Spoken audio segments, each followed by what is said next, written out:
সালাউদ্দিন ভাইয়ের কিছু হলে চলবে আগুন করে করে মানব নাই, রাজপথ ছাড়ে নাই, রাজপথ ছাড়ি নাই, তার রহমান ভয় নাই, তারেক রহমান বীরের বেশে আসবে আবার বাংলাদেশে।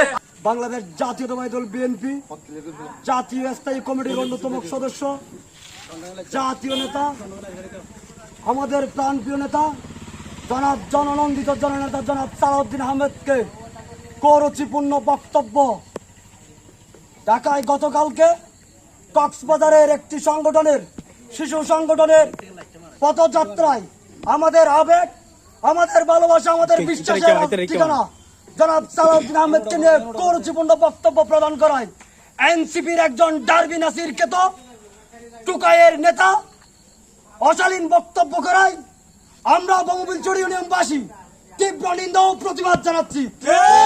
তারই সাথে সাথে এনসিপির এই নেতৃত্ববৃন্দকে আমরা বঙ্গবন্ধু থেকে আহ্বান করব, এই সমস্ত নেতাদের যদি অনতি বিলম্বে এনসিপি থেকে বহিষ্কার করা না হয়, আমরা এনসিপিকে বঙ্গবন্ধু সহ সমগ্র বাংলাদেশ অবাঞ্ছিত ঘোষণা করব এবং তার এই কৌরচিপূর্ণ বক্তব্যের জন্য জনসম্মুখে মিডিয়ার সামনে সমগ্র বিশ্বের সামনে আমাদের আবেগ, আমাদের ভালোবাসার ঠিকানা জনাব সালাউদ্দিন আহমেদের কাছে জনসম্মুখে ক্ষমা চাইতে হবে।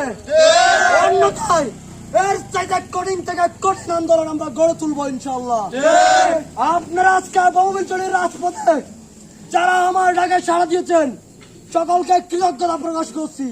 পাশাপাশি আপনারা সালাউদ্দিন ভাইয়ের কর্মী, সালাউদ্দিন ভাইয়ের প্রেমী, এই উদাহরণ প্রকাশ করার জন্য সবাইকে আমার প্রাণপ্রিয় সংগঠন বাংলাদেশ জাতীয়তাবাদী যুব দলের পক্ষ থেকে ধন্যবাদ জানাচ্ছি এবং সকলের কৃতজ্ঞতা এবং সুস্বাস্থ্য কামনা করে আমার বক্তব্য এখানে শেষ করছি।